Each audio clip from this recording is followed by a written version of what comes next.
umabot din po sa punto na pati po yung si boss na asawa, no? Masama din po sa iimbestigahan. Bakit to, mga kababayan?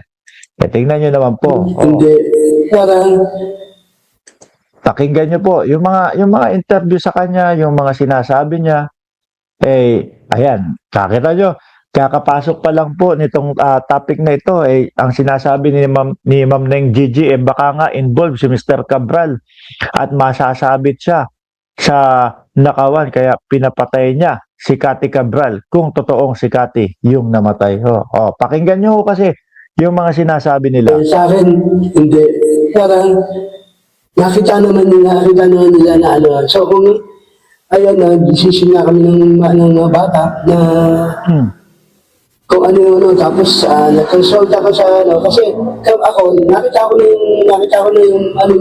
Kasi yung sa umpisa pa lang ho, ang tinutulak niya, uuwi na kami. No, gusto namin makasama yung asawa ko, yung nanay nila sa Kapaskuhan or etc. Hindi po ganun kadali. Unang-una, kung simpleng mamamayan yan, simpleng tao lang yan, pwede, baka, rektahan. Pero, undersecretary ng DPWH, napakalaki po ng kinasasangkutan na eskandalo, mga kababayan. Hindi po ba? Kaya talagang yung mga otopsiya na ayaw ni Mr. Cabral nung una, talagang i-implement ho yan, mga bossing. Di ba? Sabi ni Kifilya na autopsy na si Cabral pero wala pang DNA result para sure kung siya ba yun. Baka kamukha lang niya ang mag-fake para makatakas. May anggulo pa din tayo. Napakaliit na anggulo ng ganun ho.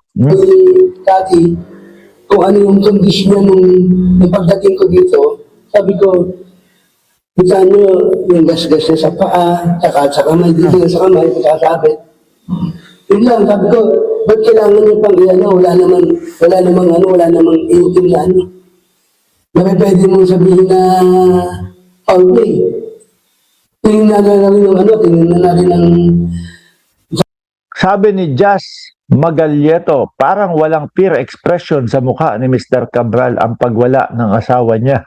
Totoo bang si Mrs. Cabral ba talaga yung bangkay? Yun din po ang isa sa sinasabi ng mga nakasubaybay po dito sa issue na ito, mga bossing. Hindi mo makitaan no? Nang lungkot hindi mo makitaan na yung tipo bang porsigihin natin to, no? Ayokong dumating sa punto na sabihin sa akin o multuhin ako ng asawa ko na bakit hindi mo tinignan lahat ng anggulo para makita mo kung sino talaga ang dumisgrasya sa akin. Ano ba? Pero para kay Mr. Cabral, baka nadulas lang. Ang hirap pong tanggapin, no? Baka nadulas lang.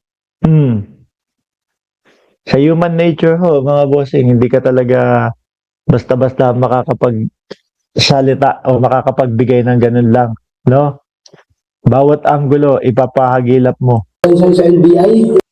Lalo na ngayon, lalo dyan sa kaso nila, porsigido po ang gobyernong makita lahat, no? Ang anggulo.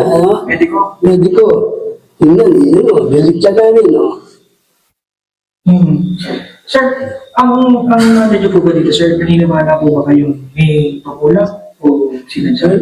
Baka nabilas lang yun na ano, kasi nag-aanway lang siya, diretso lang na ano Baka nadulas lang yun. Tingnan mo, hindi pa siya sigurado. Hindi po ba? Tapos unang-una ayaw niya ipa-autopsy. Sabi ni Remy Nofiel, mababaw na dahilan at di ka panipaniwala ang kanyang paliwanag. Hindi ka sigurado kung nadulas lang. O, di pa pa-check natin na malaliman. Alamin natin ng malaliman. Total naman, nandito na. Tinutulungan talaga tayo. Di ba? ng mga otoridad para malaman lahat yan. Sa construction ng mga ngipin, makikilala, hindi po pwedeng pabulaanan. Pwede movie to, blockbuster, sabi ni Lucy. Sabi ni Cynthia Feliciano, sa construction ng mga ngipin, makikilala, hindi po pwedeng pabulaanan. Okay? Doon naman yan sa pagkakakilan lang, no? Sabi ni Danilo Espeo, okay lang kay Mr. Cabral dahil malaking pera ang mapapasa kanya. Pero kung ganyan man ang iniisip ni Bossing, no? Ang sabi po ni John Vic Remulla, mga kababayan, kahit patay na, kahit ano na ang sitwasyon ninyo, iaano pa din. Kumbaga, hahagilapin pa din po.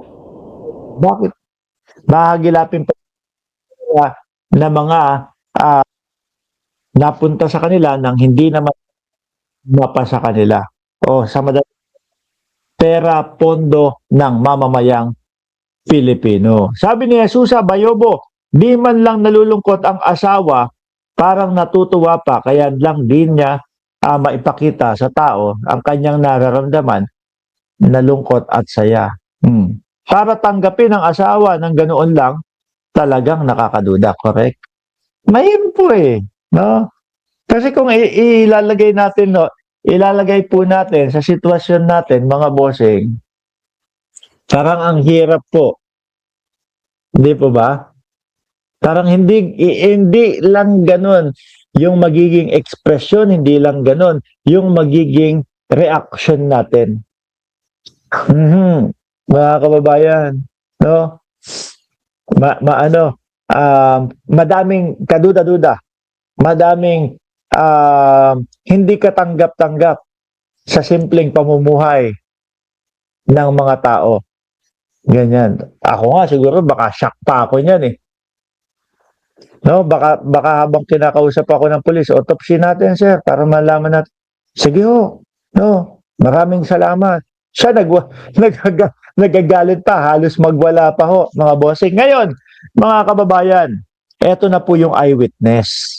Eto na po yung eyewitness, mga bossing. No? Bubwit, hindi iyak yung asawa kasi bilyon ang iniwan ni Cabral sa kanya. Sabi naman po ng gobyerno, hahabulin at hahabulin yung mga yon kahit may mga namatay na or whatever. Tapos, sinilip ko.